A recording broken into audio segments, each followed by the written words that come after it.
Boa noite. Hoje é uma bela quarta-feira da semana comemorativa ao Dia Internacional da Mulher, o 8 de março, que foi ontem. Mas, para além das comemorações, o que nós vamos fazer aqui hoje é discutir discriminação e violência de gênero. Veja esses números. O Brasil ocupa a 5ª posição no ranking mundial de assassinato de mulheres. A situação é ainda mais grave em relação às mulheres negras. Em 10 anos, o número de assassinatos de negras no país aumentou 54,2%.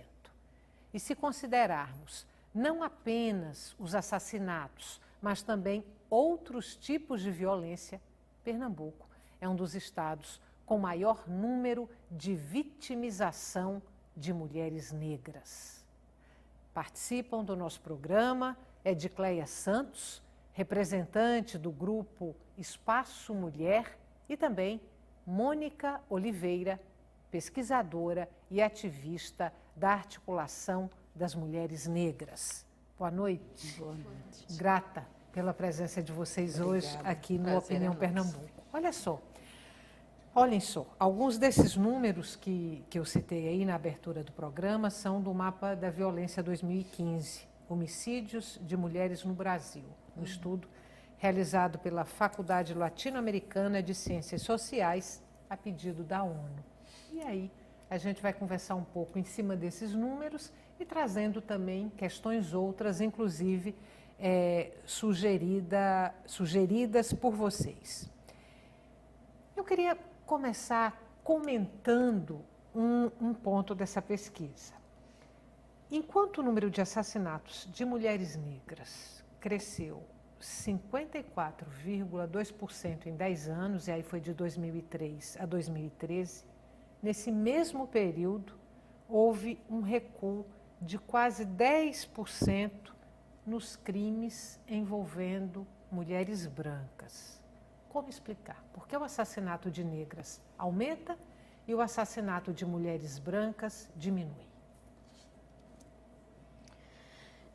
Eu acho que, inegavelmente, o racismo joga um papel fundamental nisso, né? E importante também considerar que esses números dizem de uma mesma política pública dirigida à população. Nós temos uma política de segurança pública que é dirigida à população, à sociedade como um todo. E por que é que esta política tem efeitos tão diferenciados quando a gente utiliza o recorte racial para analisar os números, né? Por que esta mesma política de segurança pública reduz a morte de mulheres brancas e permite o aumento da morte de mulheres negras, né? Então, é claro para nós que a clivagem racial tem um peso absolutamente fundamental nisso, né? A forma como os agentes de segurança operam em relação a essa população feminina como um todo tem um peso, né, para que esses resultados sejam tão diferenciados. Fora considerar inúmeros outros aspectos que permeiam a vida dessas mulheres negras, né? No caso, aproveitando aí o que você colocou e passando a palavra para você, Edicleia, e Mônica, você também, se quiser pontuar, fique à vontade. A minha pergunta é se as mulheres negras no país precisam de políticas públicas diferenciadas. Sim. Porque nós, mulheres negras, nós somos mulheres, mas tem uma especificidade, né? A mulher negra, ela é diferente da mulher branca. Ela tem toda uma política que se diz, que está dizendo ali, você tem um diferencial, né? A mulher negra, ela tem primeiro tem a questão do tabu, né? Porque a mídia está aí dizendo que você tem que seguir um padrão. né? Um padrão de beleza, um padrão padrão de beleza, estético. né? Você entra numa loja, então as roupas você não encontra para mulheres gordas, você encontra para mulher magra, né? E tá lá a questão da estética. Na beleza é a mesma coisa. O cabelo tem que estar liso, né? Chapeado. Então você tem um padrão. E quando se entra numa estatística dessa, a mulher negra ela é muito mais vulnerável. Né? A mulher negra ela tem que não estou dizendo que a branca não trabalhe, mas a negra trabalha muito mais. A negra ela sustenta uma casa, sustenta é que cria os filhos. Então essa mulher ela estuda, ela trabalha, né? Ela cuida de uma casa e ainda tem que se qualificar para poder arrumar um emprego melhor, que ainda considerando ainda ganha menos do que o homem negro. Então e tudo isso tá ali do racismo, ele tá o tempo todo, mesmo que você não se tá tentando se qualificar o tempo todo, mas você está ganhando sempre menos do que o homem negro, né? Que aspectos deveriam ser observados em relação a essas mulheres negras? Quer dizer, e aí, se você concorda que elas precisam de políticas públicas diferenciadas, enfim. Eu acho que a gente precisa especificar melhor o que é o diferencial, não é?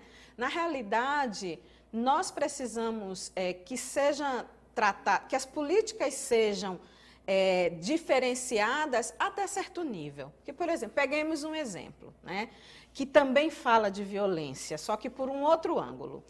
A mortalidade materna, certo? Mortalidade materna são aquelas mortes que ocorrem com as mulheres quando elas estão no período de gravidez, parto ou logo após o parto. Isso é morte materna. As mulheres negras são as que são mais de 60% do número de mulheres que morrem de morte materna nos serviços de saúde, tá? E por que morrem mais mulheres negras, né? É importante considerar que elas morrem de causas consideradas evitáveis, preveníveis. Portanto, as mulheres negras morrem mais porque o atendimento oferecido é diferenciado, é marcado pelo racismo. Então, só para concluir este raciocínio, concretamente, o que se quer é que o atendimento oferecido, a qualidade, o acesso ao atendimento seja igualitário. Certo? Então, hoje, quando se fala em reduzir mortalidade materna, e nós defendemos que as metas de redução de mortalidade materna sejam diferenciadas, é considerando que morrem mais mulheres negras porque o atendimento oferecido é diferenciado. Nós não queremos, por exemplo, que haja um serviço de saúde separado para mulheres negras. Nós queremos acessar o mesmo serviço que você acessa. Só que nós queremos ser tratadas da mesma maneira que as mulheres brancas são tratadas. O cuidado, a atenção, a qualidade deve ser a mesma. Então, isso é um aspecto. Agora, quando você fala de política diferenciada, por exemplo, o acesso ao mercado de trabalho, o acesso à qualificação profissional, precisa ter metas diferenciadas, sim. Porque o racismo demarca um acesso diferenciado, as oportunidades são diferentes, as chances que a gente tem de chegar em determinadas posições no mercado de trabalho, elas são menores. Portanto, deveria haver mais incentivos, aquilo que a gente hoje discute como ação afirmativa, né? E aí, eu pergunto para vocês o seguinte, onde essa discriminação, ela é mais acentuada? Ela é mais acentuada, digamos, no plano social, ela é mais acentuada no plano institucional, porque você falou aí do atendimento médico, né? Aí seria num plano institucional. Sim. Onde que essa discriminação, essa violência, esse preconceito é mais acentuado? Infelizmente, o racismo perpassa todas as dimensões da vida de uma pessoa.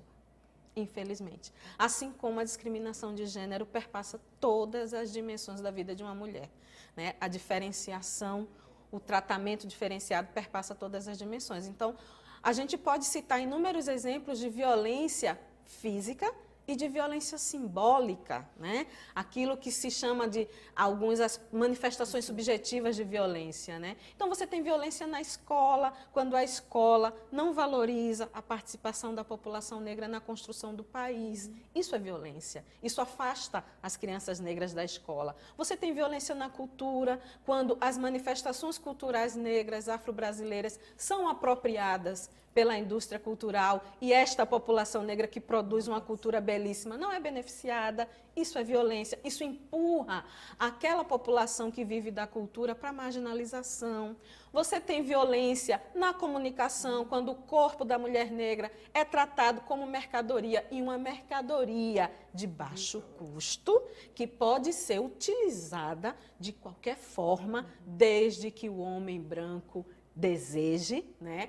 E aí isso também é uma forma muito profunda de violência, inclusive, né? Porque opera com uma transformação do corpo da mulher negra em mercadoria, né? Você tem a violência da não representatividade política.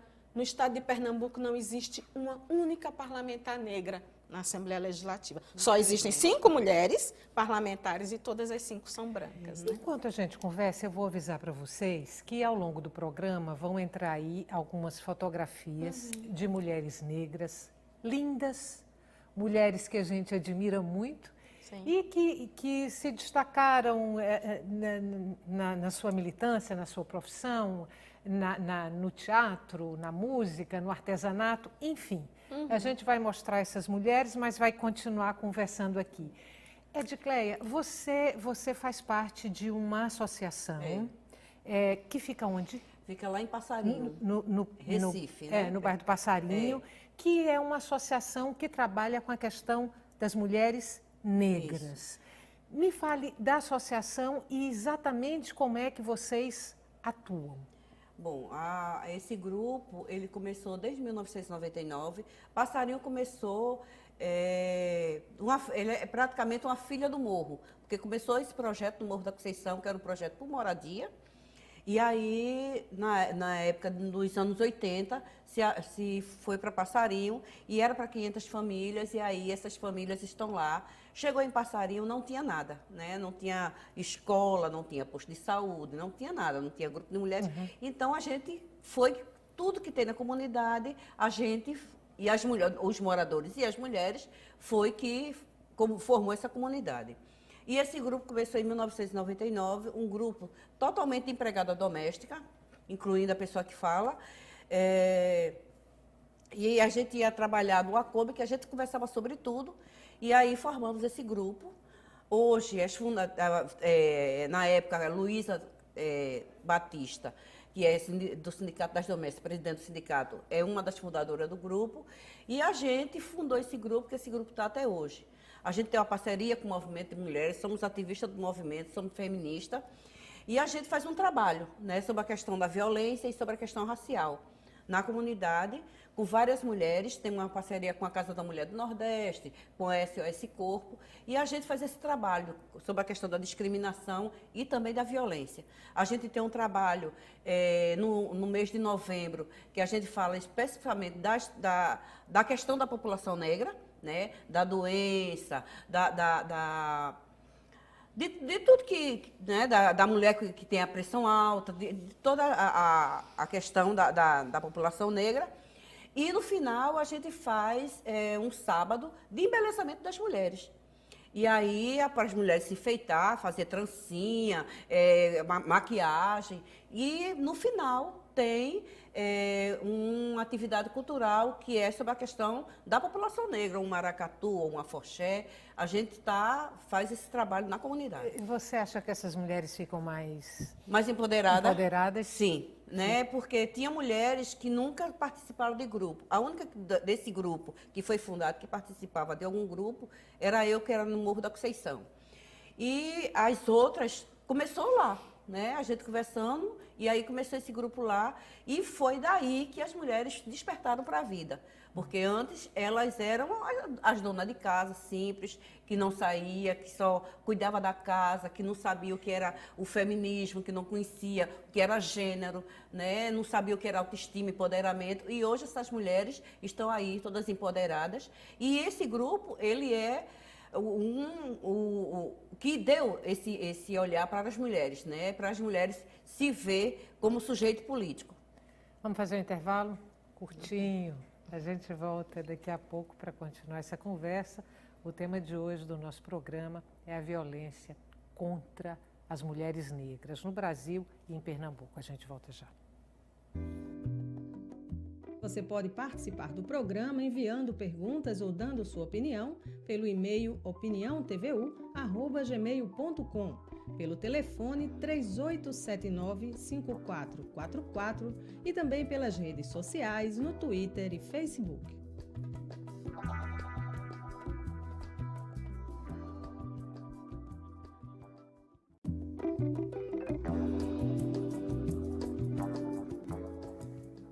Estamos de volta. O Opinião Pernambuco discute hoje a violência praticada contra as mulheres negras no país. Participam do nosso programa Edicleia Santos, representante do grupo Espaço Mulher, e também Mônica Oliveira, pesquisadora e ativista da articulação das mulheres negras. Mônica, Edicleia falou agora sobre o grupo Espaço Mulher, o grupo do qual ela faz parte. Quantos grupos de mulheres negras ou voltados para essa discussão existem hoje em Pernambuco e aproximadamente no Brasil? E se essa mobilização, se essa organização, ela é relativamente nova? Na realidade, se nós considerarmos que as mulheres negras sempre tiveram um papel absolutamente fundamental na resistência negra na história do Brasil, então o histórico de atuação das mulheres negras é centenário, né? Nós estamos há mais de 500 anos fazendo resistência negra no Brasil, né? Muitos quilombos foram organizados por mulheres negras, né? Quilombos como a representação mais antiga de resistência negra no Brasil. A gente tem em Pernambuco um quilombo chamado Conceição das Crioulas, por exemplo, em Salgueiro, que é um quilombo liderado desde sua criação por mulheres negras, né? E as mulheres negras também tiveram um papel fundamental nas revoltas, nas rebeliões negras e tal, e tem até hoje um papel muito importante. A liderança das mulheres negras, por exemplo, nas religiões de matriz africana, porque, inegavelmente, a resistência negra tem seu embasamento muito fincado na cultura e na religião de matriz africana, né? Politicamente, a cultura e a religião têm para nós um sentido que é absolutamente fundamental. E as mulheres negras são depositárias da cultura, da religião, depositárias dessa resistência que para nós também é política, né? E aí, do ponto de vista de organizações de mulheres negras, Pernambuco tem algumas organizações de bastante referência, né? Tem o Iala Mucage, tem o Espaço Mulher em Passarinho, tem o Cidadania Feminina, no Córrego do Euclides, né? Zona Norte do Recife, né? Tem muito ativismo de mulheres negras. Tem atuação articulada? Sim. Nós temos uma articulação que a gente chama de Articulação de Mulheres Negras de Pernambuco, que reúne tanto organizações como reúne ativistas independentes também. Do ponto de vista do Brasil, existem centenas de organizações de mulheres negras, né? Existe uma articulação nacional de mulheres negras, a MNB, que tem... articuladas nela estão quase 50 organizações de mulheres de todas as regiões do Brasil, né? E em todos os estados você tem presença de mulheres negras organizadas. Me fale, então, dos avanços obtidos até agora a partir da atuação desses grupos que estão sistematicamente organizados e atuando de forma articulada, como vocês falaram. Quais são os avanços? Eu tiro pela gente, nós não andamos separados. Se a gente andar separado, a gente não é vista. Então, a gente tem que andar articulada, com parceiras, né? Porque aí é que dá visibilidade. A gente tem avanços quando a gente está juntas. Né? A gente teve o ano passado, pela primeira vez, a gente teve a Marcha de Mulheres Negras. Para a gente, nós que fazemos parte de grupo de mulheres de comunidade, isso é um avanço, né, para a gente tremendo, assim, porque dá um levante na gente, para a gente mostrar que a gente não está morta, né? Para a visibilidade nossa, que a gente vive o preconceito, a gente vive a discriminação, e aí ter uma marcha de mulheres negras com mais de 100 mil mulheres, isso para a gente é uma política para a gente que a gente diz assim, a gente não pode parar. Né? Então, a gente está na comunidade, nós que estamos na comunidade, a gente está ali fazendo outras mulheres enxergar que o movimento de mulheres ele está vivo, principalmente o movimento de mulheres negras. Uhum. Acho que tem alguns exemplos muito importantes que a gente pode citar, né? As mulheres negras tiveram um papel fundamental na construção das políticas públicas que a gente tem hoje com recorte racial no Brasil. As cotas nas universidades, por exemplo, as ativistas negras tiveram um papel importantíssimo nisso e as cotas hoje têm feito uma diferença muito grande. A universidade é mais diversa, a universidade é mais inclusiva, a universidade está fazendo uma autocrítica também de sua produção acadêmica a partir das cotas. Registro de preconceito dentro das universidades em relação aos alunos negros de um modo geral, mas principalmente em relação às mulheres? Isso é permanente, né? Isso é permanente. Nós vivemos, as universidades brasileiras ainda têm uma série de manifestações sexistas, machistas, racistas presentes no seu cotidiano, né? Recentemente tem surgido cada vez mais as denúncias de violência sexual dentro das universidades, estupros nas universidades e tal. E muitas mulheres negras, meninas jovens negras, têm sido vítimas disso. Fora as manifestações correntes de racismo, né? Você tem casos de incendiar apartamento de estudantes negros, como a gente teve na UNB alguns anos atrás, né? Você tem casos de violência física e de violência também simbólica, né? Pichações, né? Pichações em banheiros, pichações em muros, fora negros, lugar de negro é na senzala, volta para a senzala, né? Essas manifestações são permanentes. E também o pouco acesso ainda a bolsas, pouco acesso a políticas que favorecem, né, que facilitam a permanência na universidade. Isso é algo que precisa avançar. Mas as cotas em si são um avanço importantíssimo, né? E já há estatísticas de que quem mais entra nas universidades hoje via cotas são as mulheres negras jovens. E isso faz uma diferença muito grande no cotidiano, né? Um outro avanço importante no campo da saúde, a instituição de uma política nacional de saúde da população negra desde 2009 é um avanço importante, porque a população negra, como a Edicleia disse no início da fala dela, tem algumas características do ponto de vista da saúde que precisam ser olhadas, respeitadas, consideradas no atendimento, né? Uma propensão maior, por exemplo, à hipertensão. Isso precisa ser considerado no atendimento cotidiano às pessoas negras, né? Isso é um outro avanço, né? Nós temos alguns avanços do ponto de vista de políticas de qualificação que vem sendo oferecidos pelos organismos de políticas para mulheres, né? Qualificação profissional, formação, né? Então, há aí um investimento, especialmente em educação, que as mulheres negras têm feito para se qualificarem, que tem mudado a vida dessas mulheres, mas que, infelizmente, ainda não tem um retorno do ponto de vista da absorção no mercado de trabalho. Eu vou pedir para o nosso diretor para botar as fotos que a gente selecionou, quando quiser, a hora que quiser, enquanto a gente vai conversando. Olha só, eu tenho uma curiosidade aqui.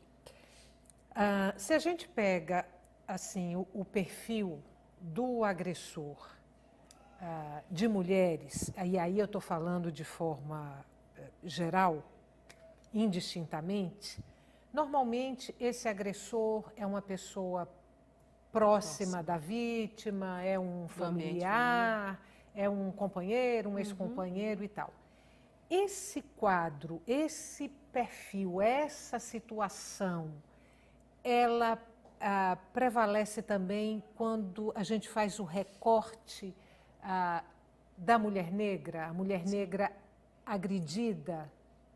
Permanece, não é diferente. São parentes próximos, familiares, sempre. Esse é um dado que não se diferencia, não. Existe essa mesma proximidade, infelizmente. Né? Então, aí no caso, a mulher negra, ela sofre duplamente. Duplamente. O preconceito de gênero e o preconceito racial. Porque há uma ideia no imaginário da sociedade racista brasileira de que a mulher negra é uma mulher forte, né? E diferente de com as mulheres brancas, para nós nunca foi oferecido o mito do sexo frágil. Né? Essa fragilidade, a suavidade, a delicadeza, né? Que é, de alguma forma, oferecida à mulher branca, mas que também aprisiona, né? De um certo ângulo também aprisiona. Você é obrigada a se manter frágil, coitadinha, tal, para ser aceita. Né? Em relação a nós, mulheres negras, nunca foi assim. Nós somos sempre aquelas das quais se espera força em várias dimensões, né, da vida. Então, tanto naturaliza para nós o trabalho braçal, que a mulher negra tranquilamente pode ser dirigida para o trabalho braçal, porque ela é forte, ela tem as condições de fazer o trabalho braçal, como se espera da gente também um outro tipo de força, que é aquela coisa mais subjetiva de que nós podemos resistir a tudo.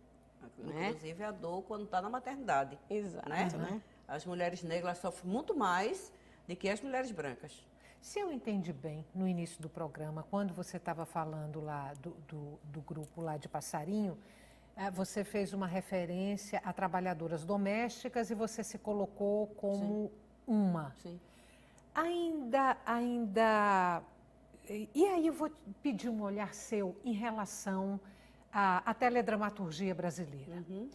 Porque eu me recordo que, anos passados, você tinha mulheres negras atuando nas telenovelas só como empregadas domésticas. Elas, se saíssem da cozinha para a sala, era só na condição de serviçais. Você acha que esse panorama mudou substancialmente? E aí a gente pode, além das telenovelas e para o telejornalismo, para a comunicação de um modo geral. Mudou entre aspas, né? Assim, mudou, numa novela das 6, por exemplo, tem uma empregada negra, que aí a patroa diz que empregado não pode falar, empregado não pode dar palpite, tem que entrar mudo e sair calado. E numa novela que teve da emissora aí, que era a menina negra, ela era a protagonista, porém ela era aí não me lembro agora, a maçã, não me lembro. Qual é o A nome pecadora? Não sei o que é do pecado.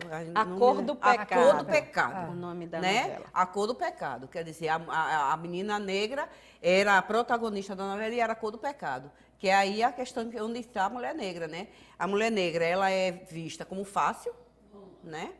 Ela é a mais estrupada, né? das mulheres. Sempre, quando tem sai um censo, está lá sempre a mulher negra, ela sempre é a que sofre mais o estupro. E nisso, para a gente que somos empregada doméstica, para a gente é difícil, porque hoje... Você como negra e como empregada doméstica, que tipo de violência você já sofreu, nem que seja aí... Estou falando mais até da violência simbólica. De vários, de você entrar e a pessoa ficar... você vai limpar o quarto, por exemplo, e depois a patroa vai... Olha, você viu um anel que estava aqui? Ou você viu um pano que eu botei aqui? Sempre tinha alguma coisa para perguntar, né? Porque aí você acha que todo negro é ladrão. Como as piadas, né? Negro correndo é ladrão, o branco correndo está fazendo Cooper, né? O negro de branco é catimbozeiro, o branco de branco, ele é doutor. né? Ou pagodeiro. E aí sempre tem esse preconceito que é muito difícil para a gente, porque você sabe que está acontecendo um racismo, um preconceito, porque acha que todo negro é ladrão, né? E você, muitas vezes, não reclama seus direitos, porque muitas vezes precisa, né? Daquele trabalho, porque por vários motivos, né? E você muitas vezes não presta uma queixa, ou muitas vezes sai como você pegou mesmo aquela coisa, e você muitas vezes descobre que não foi aquela pessoa que pegou. Aconteceu já várias coisas, né? E você, quando trabalha, hoje até que melhorou um pouco, né? Mas mesmo assim, mas já foi bem pior, né? Em questão de alimentação, né, de você comer o pé da galinha, de você comer o pescoço, e de você comer pão duro. Já aconteceu várias coisas, né? E você hoje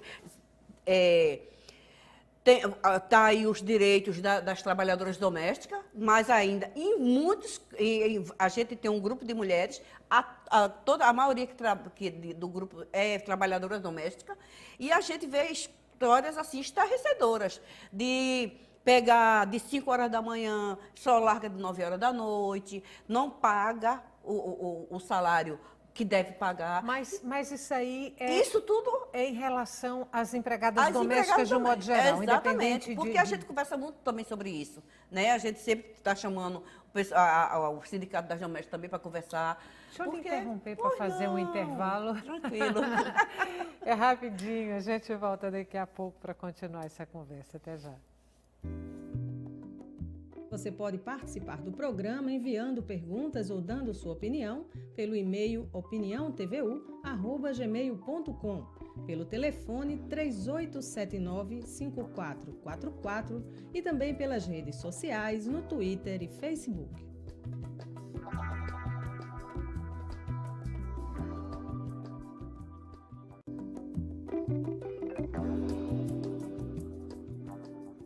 Estamos de volta para o terceiro e último bloco do Opinião Pernambuco. Nosso programa discute hoje a violência praticada contra as mulheres negras no Brasil. Participam Edicleia Santos, representante do grupo Espaço Mulher, e Mônica Oliveira, pesquisadora e ativista da Articulação das Mulheres Negras. Eu quero abrir esse bloco trazendo para vocês 2 comentários que chegaram aqui para o programa de 2 telespectadoras. A primeira delas é Carla Souza, que diz o seguinte: creio que a mulher negra sofre 3 vezes mais pela cor, pelo gênero e pela classe social, visto que grande parte da população pobre do Brasil é negra e não há políticas públicas eficazes para modificar essas visões.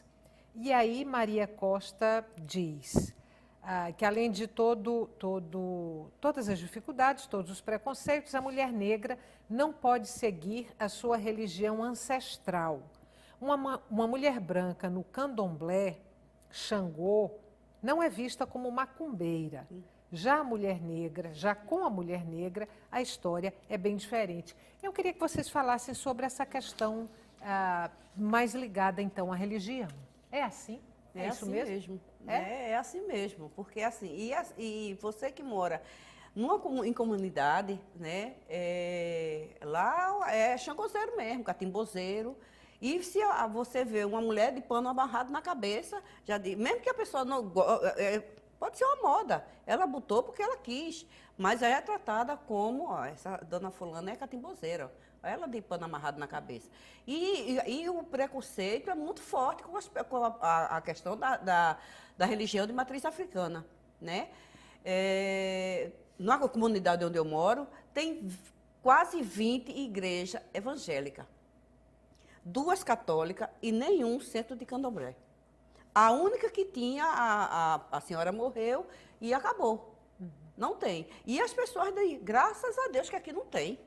Graças a Deus, porque Deus está em qualquer lugar. Então, a gente tem que cultivar o que a gente gosta, né? As pessoas são livres para cultivar a religião que quiser. Mas como?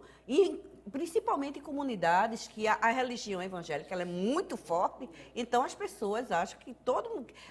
Fulano adoeceu, foi catimbó que dona fulana fez. né? É visto essa questão desse preconceito, é muito forte. Tem uma outra questão. Se a mulher ou as mulheres negras sofrem preconceitos e violências de muitas ordens, inclusive a violência simbólica, essa violência, ela chega aos filhos dessa mulher? Na rua, na escola e sei lá mais onde? Sim, permanentemente, né? Os mesmos exemplos que eu falei antes no outro bloco se aplicam às crianças, né? E esse é uma das faces mais perversas do racismo brasileiro, né?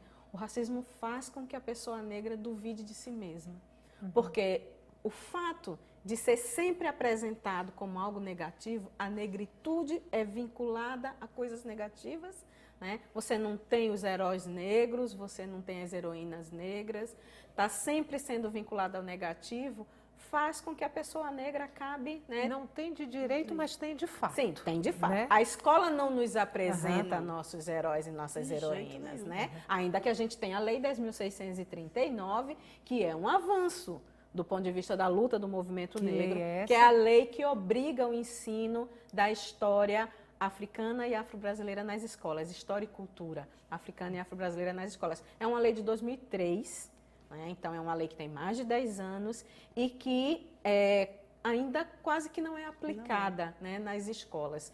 E vale para a escola pública e para a escola privada. Mas é justamente uma tentativa de recuperar a participação da população negra a partir de outro olhar na história do Brasil. E eu acho que uma coisa importante do ponto de vista da violência contra os filhos e que é uma realidade que está na pauta no Brasil hoje é o extermínio da juventude negra. Né? De cada 10 jovens assassinados nesse país, 7 são negros. Em alguns estados, esse índice chega a 9. De cada 10 jovens assassinados, 9 são negros. Isto é algo que pode perfeitamente ser classificado como extermínio, como genocídio. E como é que isso atinge a vida das mulheres negras? Nós somos as mães, as tias, as irmãs, as esposas, as namoradas desses homens negros que estão sendo assassinados em sua juventude, porque o índice maior é entre jovens de 15 a 24 anos, né? E isso afeta a vida das mulheres negras, desestrutura as famílias, além do sofrimento, do sofrimento emocional, do sofrimento afetivo, espiritual, da perda do ente querido, tem toda a consequência econômica, né, da desestruturação das famílias, porque os homens desaparecem, né, do ambiente familiar e a carga sobre as mulheres. E aí, nessa se questão multiplica. do extermínio, do assassinato de jovens negros, isso nos remete à violência policial. Sim, especialmente. E aí passa a ser uma violência institucional. Institucionalizada. Há algo que nós tratamos há alguns anos a partir do ativismo negro e que denunciamos e temos trabalhado no enfrentamento, que é racismo institucional. O racismo institucionalizado como prática de agentes públicos. Então, você tem essas representações naquilo que eu citei da saúde, da mortalidade materna, você tem essas representações na ação cotidiana dos agentes de segurança pública, você tem essa representação no judiciário, quando o judiciário aplica penas diferenciadas para os mesmos tipos de crimes, dependendo se o infrator é branco ou negro. Você tem isso na mídia, na comunicação, porque uma notícia sobre jovens brancos pegos com droga jovens de classe média são presos com drogas. Quando é jovem negro, né, a classificação é outra, né? Delinquentes, bandidos, tal. As manchetes se alteram completamente dependendo de quem é o ator desse ato, né? Então, essa violência institucionalizada é algo que permeia o Estado brasileiro como um todo, que está nas instituições privadas também, é a autorização para a ação racista, para a ação discriminatória. Edicleia, você falou há pouco sobre preconceitos e dificuldades relacionadas a empregada doméstica, especialmente a empregada doméstica negra.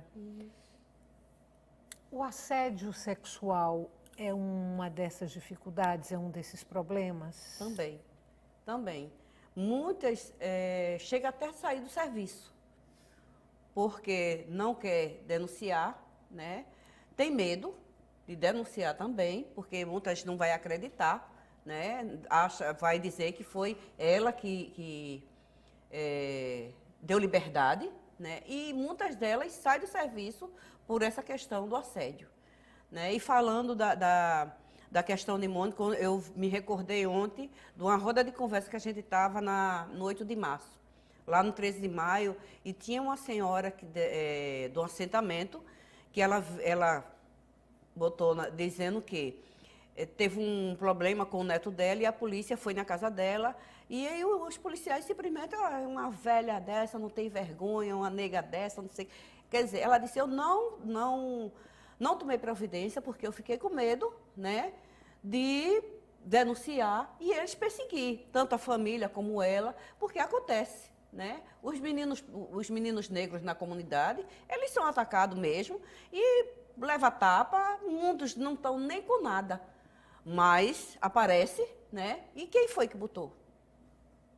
Né? E vão ser presos, e a família vai. Um dia desses pegaram um adolescente da minha rua, que estava, do nada, começaram a bater no menino. Né? E isso a gente vê 24 horas por dia. Cadê a segurança que a gente clama tanto? Né? A lei de racismo no Brasil, o crime de racismo no Brasil, perdão, é inafiançável. E aí, não poucas vezes a gente vê aí demonstrações de racismo e de toda ordem, e vocês estão colocando aqui várias situações de racismo frequentes e com graus de violência diferenciados e tal. Como é essa aplicação da lei no Brasil?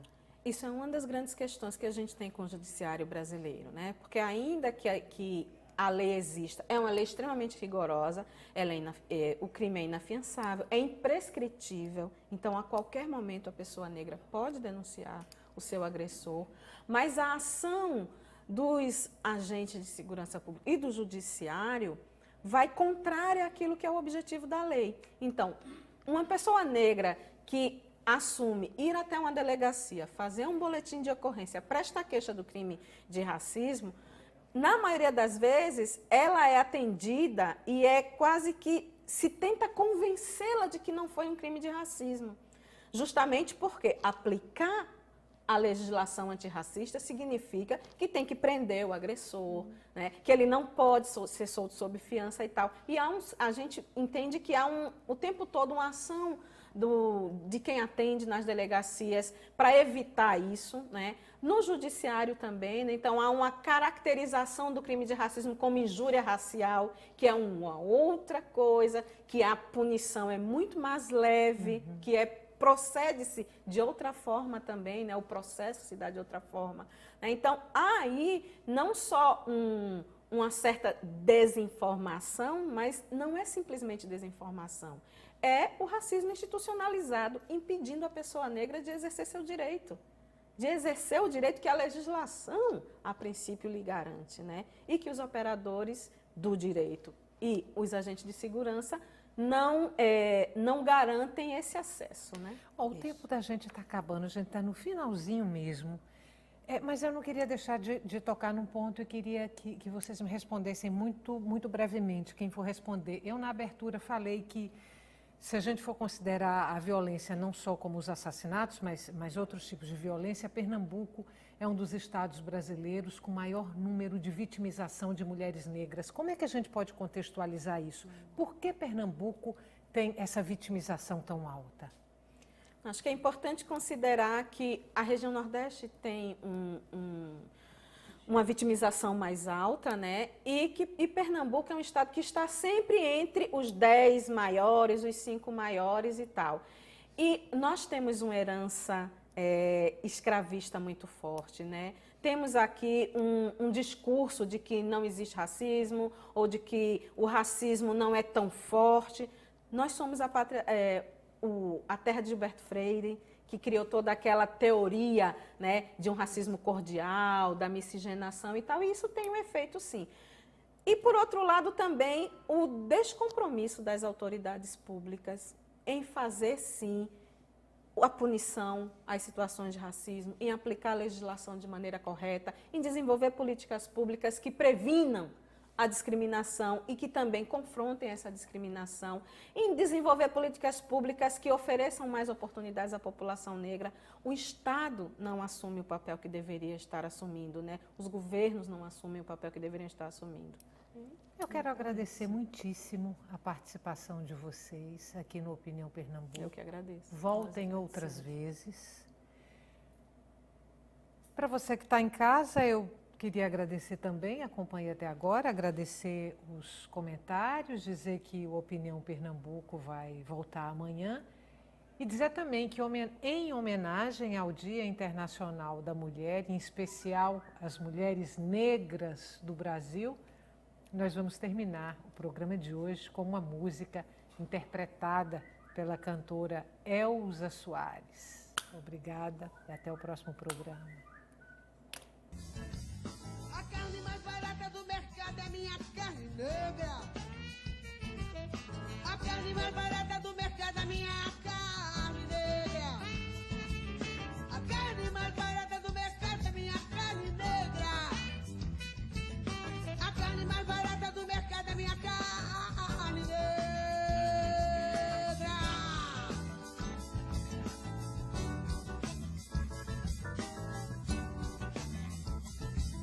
Que vai de graça pro presídio e para debaixo do plástico. Que vai de graça pro subemprego e pros hospitais psiquiátricos.